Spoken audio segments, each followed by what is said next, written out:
Good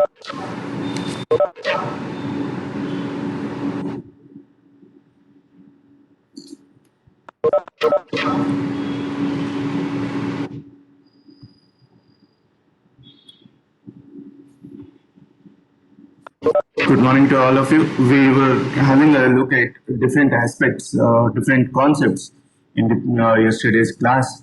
Today we will continue further with the same. We will try to finish off with our fourth unit and then jump on to seventh unit, which is easier to learn. And we'll try to finish at least half of the first. Okay. So, in the yesterday's class, can anyone remind me what were the topics that we have gone through?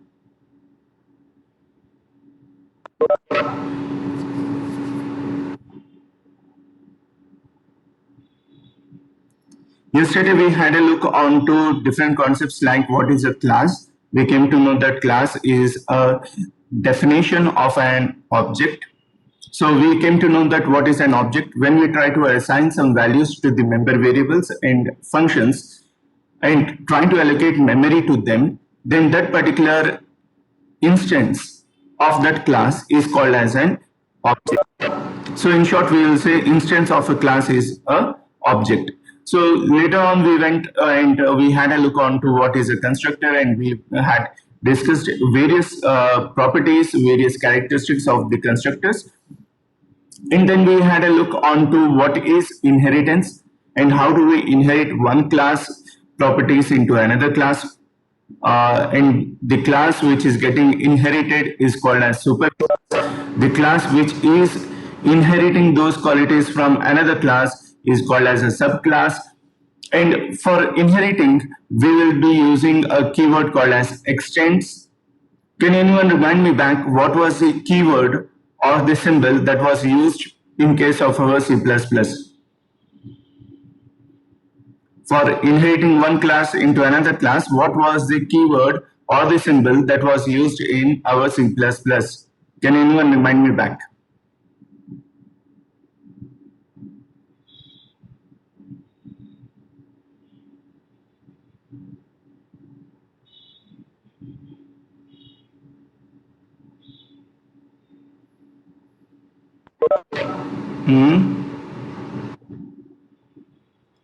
Was it scope resolution or colon?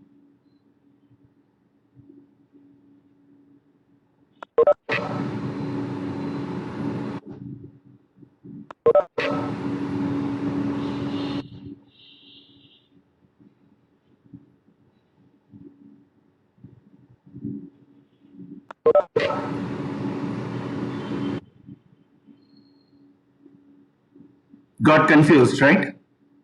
But in case of Java, it is nowhere a point for confusion. It's plain as English. Yeah, it's not scope resolution. It is colon. I know it. But what happened? Why I asked this question is because students will get confused with whether it was scope resolution or was it a colon. What was the actual one?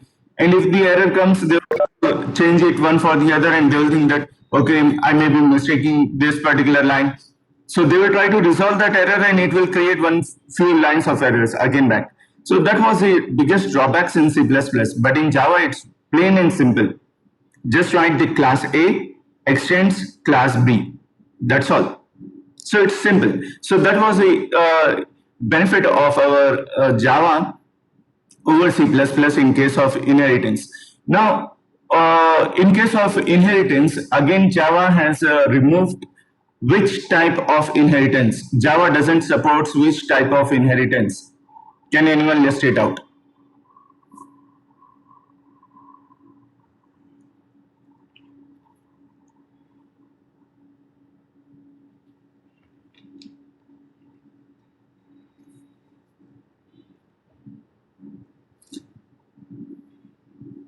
Hybrid and multipath, yes, you are correct. But what was the root cause for hybrid and multipath inheritances?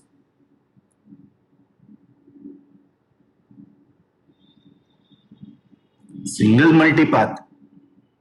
Kavya, we will create it for you. Don't worry.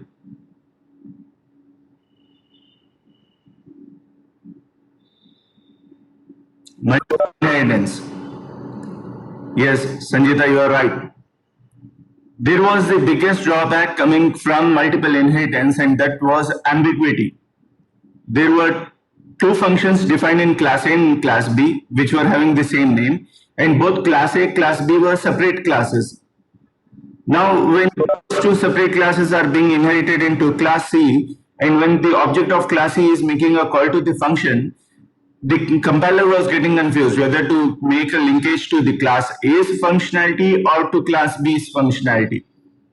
So that confusion is the ambiguity, right? So in case of C++, there were ambiguity resolution procedures where you need to use the scope resolution operator, all that stuff, and you need to make one class as a virtual base class, something like that.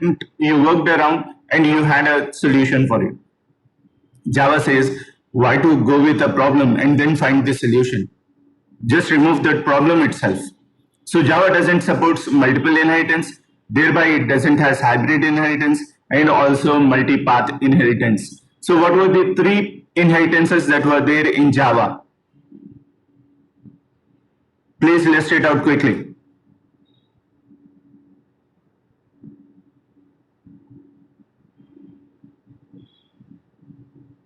Okay.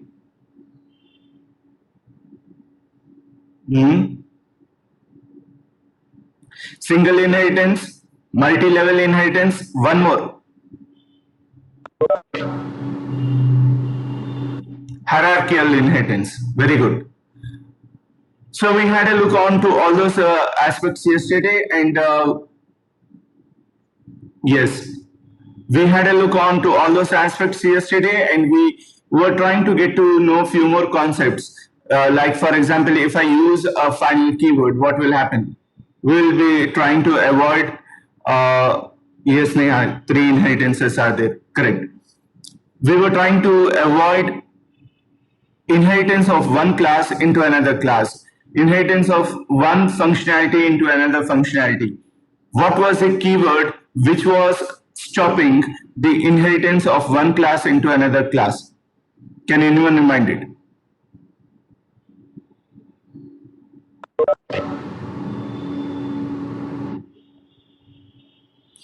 Absolutely, Neha, you are correct. Final keyword. If I make a class as final, that means no one can try to inherit it into another class. Suppose you have written the class code with a lot of efforts. You don't want anyone else to just inherit it and try to make changes as per they like. You want it to be patented onto your name, then you will make that particular class as final. No one will be able to inherit your defined procedures and functions. So that was one way of stopping inheritance, right? There was one more way wherein you were able to make sure that the one who is inheriting your qualities and trying to overwrite your functionality should follow the same syntax as you have mentioned for the function name. Again, I am saying class A you have written with some function f, and you want those who are writing class B with inheritance of A to write that function f with the same name and syntax as you have written. What was that keyword or symbolic notation which was needed for making sure that both the function names syntaxes are absolutely same? Can anyone remind it back?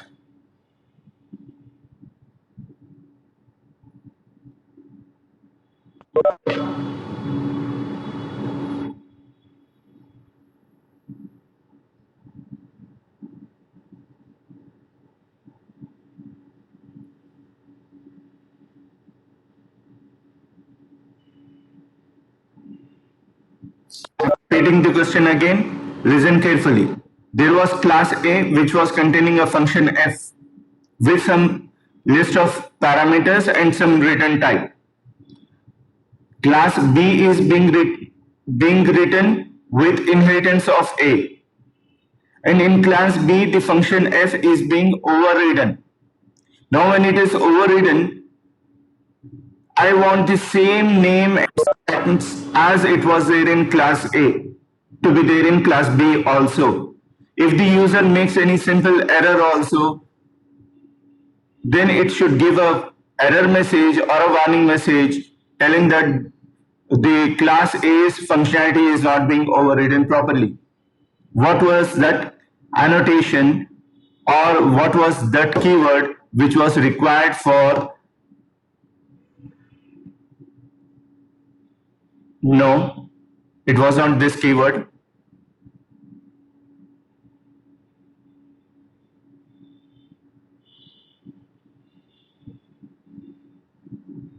Balasubbarao, you use extends keyword for inheritance ma. I want a warning message to come when the function f is not being written exactly the same in the subclass.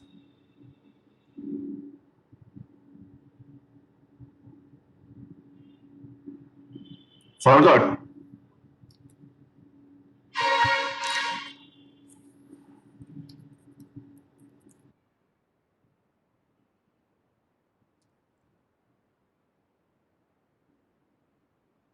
It was at the rate override. Yes, Bharat, you are correct. It was at the rate override. You cannot write just override there. You have to use at the rate symbol. Okay? You are correct, Bharat. Absolutely. So, we came to know about these concepts. Along with this, we have also seen one more concept. Can anyone remind what was that concept? What are we missing from revision? Strings? Absolutely. So we had a look on that string is considered as a literal in Java, correct? And once if I have created a string with some value initialized as some value like hi, hello, something like that, and if I try to assign that back to another variable of string type, then memory will not be specifically created for it. Only the names will be linked to the same memory location, right? But when you want to create a new memory location altogether for it, then you have to use a new operator for creating that particular variable separately. Okay. Abstract class we have not started. We are going to learn today. At the point of an abstract class, I stopped it. You are correct, Neha. I stopped at the point of abstract class. There was one more.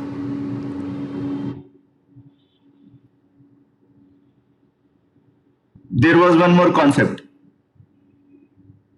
And most probably, Neha has mentioned it.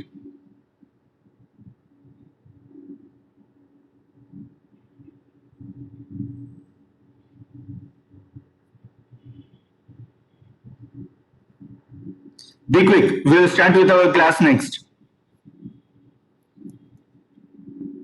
Super keyword. Absolutely. What was the usage of super keyword? Usually, suppose in class A and class B, there are variables, right? In class A, there is a variable A, and in class B, there is a variable A. Class B is inheriting class A. Imagine, I'm creating an object of class B and trying to say A is equal to 10. In whose A will that value 10 be going and fitting into? Class A's or class B's?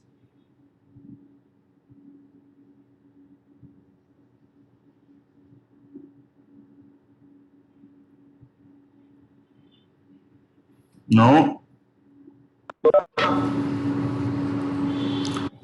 Listen the question carefully. There is a class A, and in class A we have a variable, let us say X, okay? And in class B, which is a subclass of A, that means class B is inheriting class A, we have again declared a variable X. I am creating an object of class B, and I am trying to say B dot X is equal to 20. In whose X will that particular value 20 be going to fit to which X will that value 20 be assigned? Class B. Bharat, you are correct. Because local variables will be given, local variables and functions will be given more priority than superclass functions. But suppose I don't want class function or variable to be used. I want its superclass to be used. Then what is the keyword that I have to use?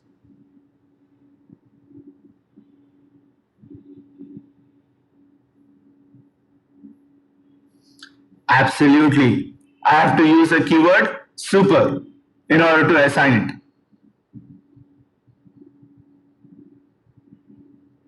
Correct, correct. So you got those concepts clear, right? There is one more concept which we are again missing up. And it was very typical.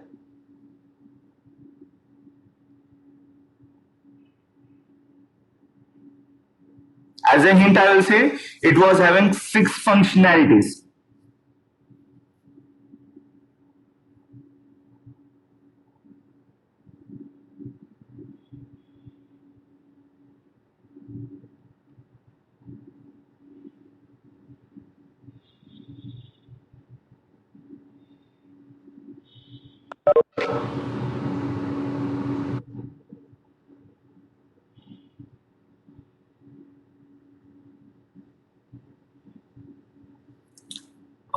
That means you people have not practiced it now. You have not concentrated on that particular point. And that keyword was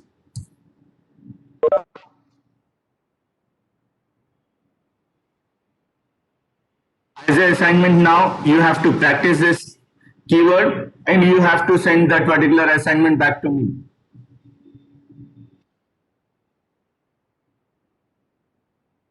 Okay. So around 64 members have joined, including me. So let's quickly start the class without wasting much time now. Right. So yesterday we had a look on to, we were trying to see what is an abstract class. Now imagine you have written some classes and in those classes you know that your class is going to be inherited by another class. You want some of the functionality to be written by you and some other functionality to be written by someone else. For example, you are making a software with the help of 3 to 4 members. Among 3 to 4 members, you have splitted that functionalities. Okay, first member will define the function 1, for another member will define function 2, another member will define function 3. All together combinedly we will make one program and we'll develop this particular software. You have decided this particular activity. So as a basic starting point, what you will do is you will first create one class in which you will just have some of the functions defined and some of the functions left without any definition. You will just mention the name of the function and you will say with the parameter list so and so function will be there and this functionality will be defined by another class which is going to inherit my already defined class. Okay, for example, here I have defined one class called as shape, and in this shape class there are certain programming code which has been written, some variables has been assigned, some functions have been defined, but there are certain functions which have been left without any definition. Can you see there is a semicolon? These are just declarations of the functions. Okay, these functions have just been declared and the what we are expecting is those who are going to inherit this shape class should define these functions by themselves. Okay, so suppose if whenever I want to create a class which contains some of the functions which are left without any definitions, some of the methods which are left without any definitions, then that particular class is called as an abstract class. So what is the actuality behind, what is the theme behind abstract class? We'll define a class called as some shape or something like that, and we want some of their functions defined by their subclasses. Okay, for example, here I have got get area, get perimeter and draw functions, and I have used it inside shape class. Now suppose there is a class rectangle. That class rectangle can define what is the area and what is the shape, right? Suppose there is a class triangle, it can define Anil sir. Suppose there is a class triangle inheriting that shape class, then that particular triangle will try to calculate what is the area pertaining to the height and width, height and base, and it will try to get to know how to draw it back. Okay. So the basic theme behind abstract class is what? If you have one superclass which is not having some functions being fully defined, then the subclasses of that superclass will define those particular functionalities and should define those functionalities. Okay, who has to define it? Subclass. Okay, so what we will call as this, what we will call this superclass as? Abstract class. We will call it as abstract class. Why we are saying it as abstract? Because some of the methods have been left without any definition. They have been just listed, but they have not been defined. They are left because as per the subclass requirement, the subclass will define them. Okay, so we'll just mention what are the names and how many parameters and what is the return type of that particular function. We'll just specify its specifications. We call this line, declaration line, as specification of the method. Okay, there are two things. One is specification of method, another is definition of method. Specification of method will contain the access specifier modes, will contain the return type, as well as name and parameter list. Whereas the definition, apart from this specification, will also contain the body of the code.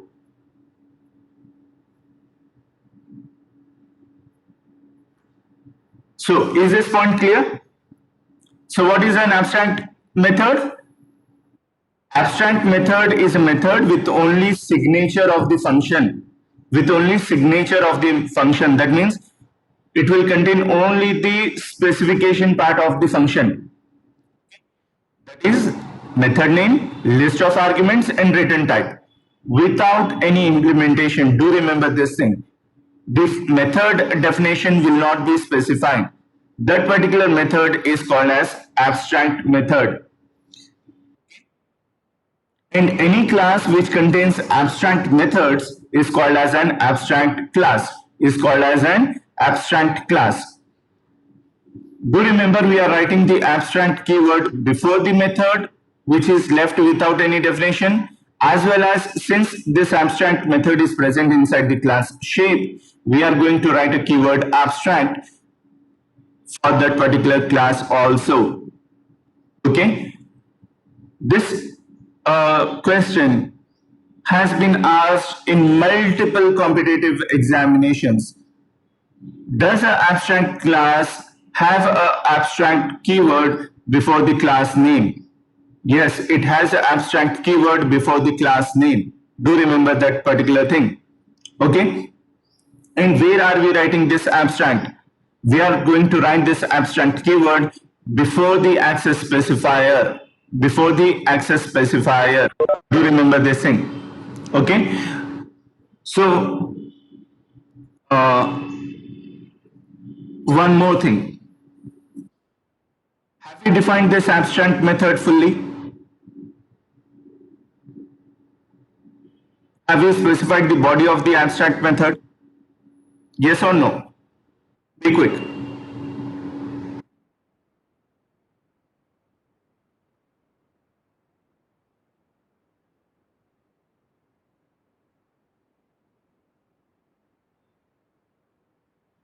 No. In the superclass, we have not defined the abstract method, right? Where will we define the abstract method?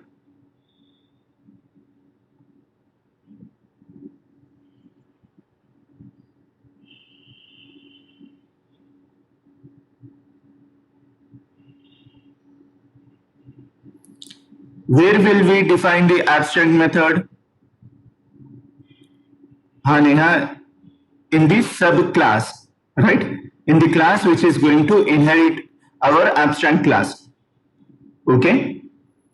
Now, if we have not defined the method in abstract class, can we create an object of the abstract class and make a call to that particular method?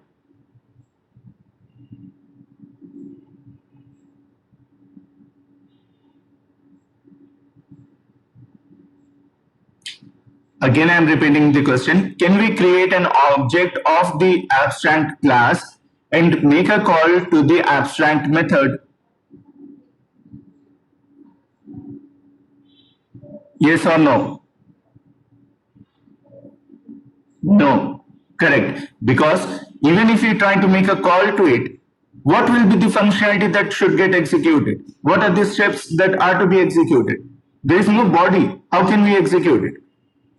So do remember, abstract methods cannot be invoked unless and until they are inherited, unless and until the abstract class is inherited in a subclass and the definition for that particular abstract method is fully defined.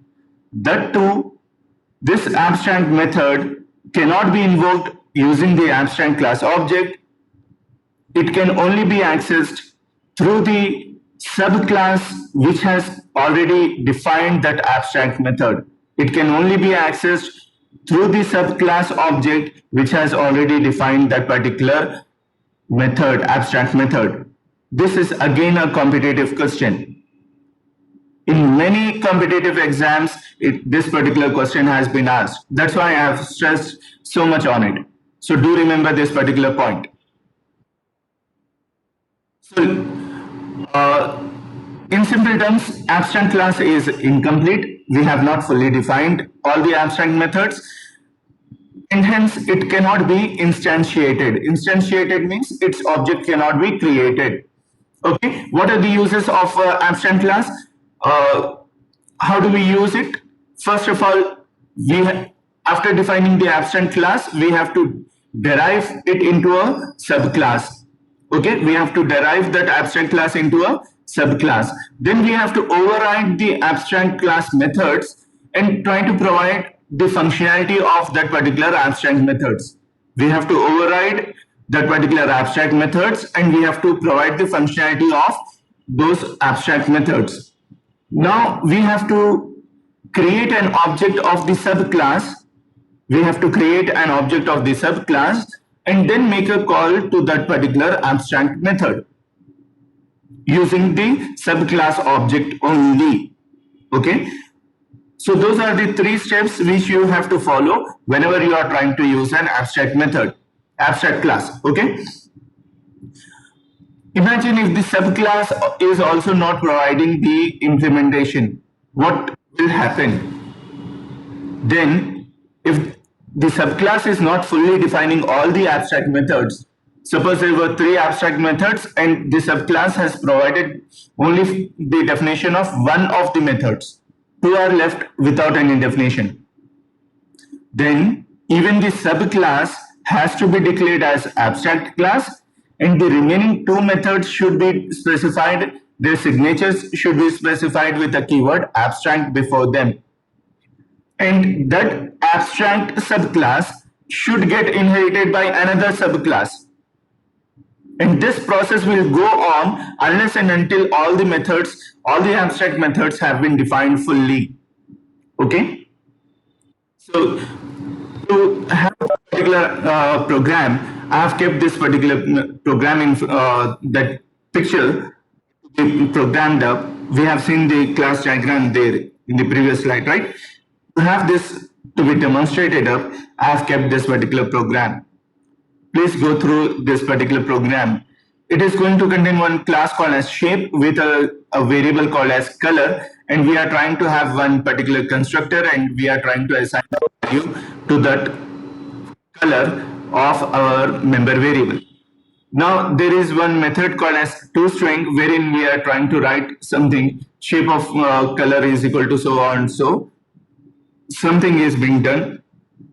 Then we are having one abstract method called as getArea and we are closing off our class. So there is one more class called as testShape and we are trying to create an object of that particular thing and we are trying to execute that body. So please try to implement this particular program. But what does the abstract class basically provide to us?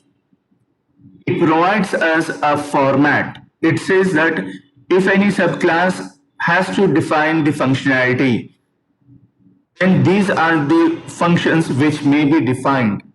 So it is generally basically giving a template telling that these things can be there in the subclasses. Apart from this, there can be some more, but at least these functions should be defined in that subclass. Okay, so those type of things are called as template for further development. Okay, its main purpose is to provide a common interface to all its subclasses. To provide a common interface to all its subclasses. What do we mean by interface? An interface may be a protocol, a set of rules and regulations. It may be a contract agreement between the superclass and the subclass. It may be an understanding telling that, okay, these functions can be defined in the subclass. It may be a naming convention. If you are trying to define a function, then this name should be followed. These naming conventions are to be followed. You are going to specify them in the abstract class. So the main purpose is this one. Okay. Few more important points that you need to remember. First of all, are you going to override the methods, abstract methods, into your subclasses? Yes or no?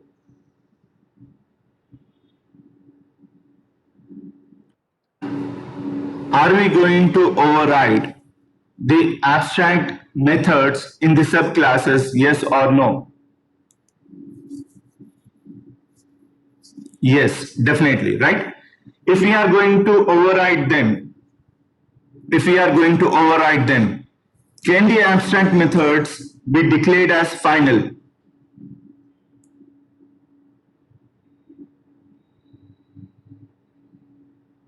No, absolutely correct. No, we cannot. That's why we cannot mention final keyword before the abstract methods. We cannot mention final keyword before the abstract methods. This is again a very, very important competitive exam question. Okay, put a star mark over there. This is again a very important question.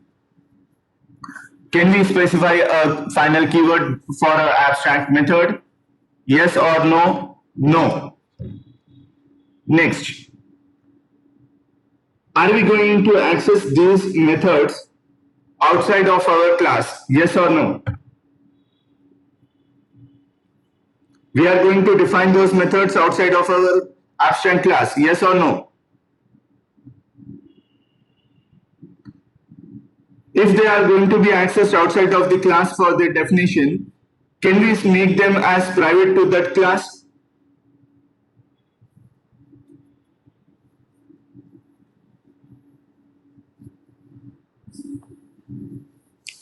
Absolutely. That's the reason why abstract methods cannot be declared as private and they cannot be declared as final.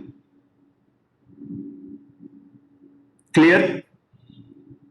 So, that was with regard to abstract classes. If you have understood abstract classes, which I hope you have understood nicely, there is no confusion for you to understand what is interface. In simple terms, an interface is a 100% super abstract class. What is an interface? If there is an abstract class in which there is no method fully defined, there is no method with their method definitions, then that particular class is called as an interface. So in simple terms, an interface will contain a list of member variables and only signatures of the member methods. It will not contain any method with its body. Understood this concept?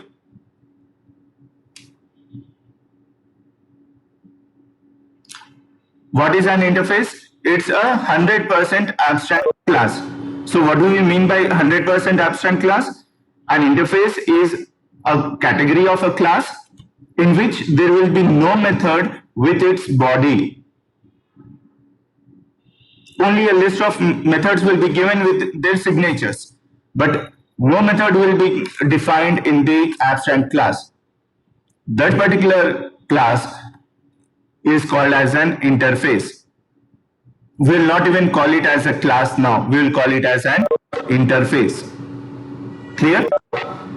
So what does an interface contain? It only contains public abstract class methods, possibly constant variables, and possibly constant variables.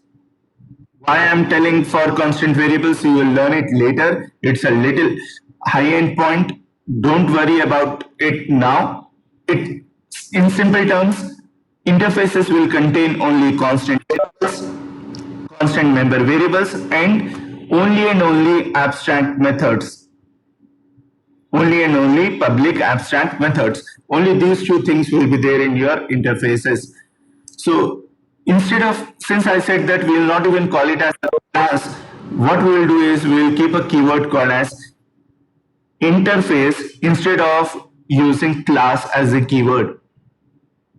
While defining, we will not use the keyword class, we will use the keyword interface. So once we have specified that we are defining an interface, not a class, there is no need for mentioning of abstract keyword before the methods or before the class name. Okay. The compiler itself can understand that, okay, we mentioned interface instead of class, right? So the compiler can understand, okay, it's an interface definition, it will never contain any body defined over there. So it will just, it will not even require the abstract keyword to be mentioned.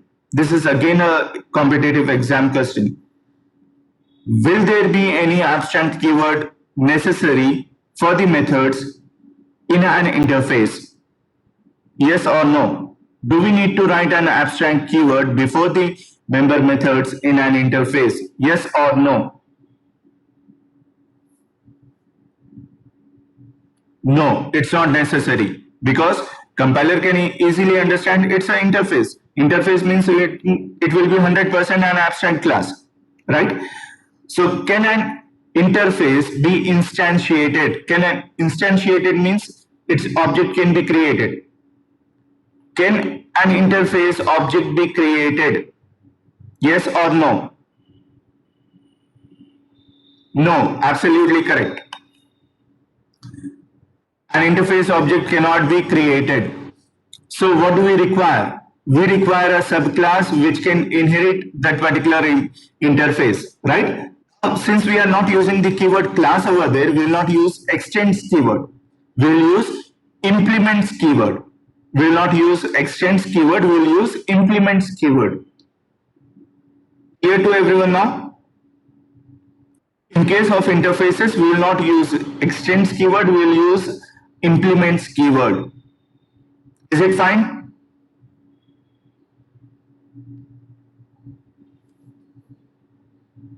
So, again back with the same concept with the shape and triangle and rectangle type of questions. Here, I kept one program, most probably this program, which is demonstrating how do we override those functionalities. It's plain and simple. You can see that we are having one interface called as shape and we are trying to have one method inside it called as getArea. Do remember that we don't write any abstract keyword here. Also not even here. Because compiler can easily see that it's an interface, so it's a 100% abstract class. No need of any abstract keyword. Now what do we need to do? We need to just implement this interface. So we have got a keyword called as implements. It's not implement, it's implements. Plural of implement. Okay? It is this is a subclass, so it may have its own member variables and it is going to have its own constructor.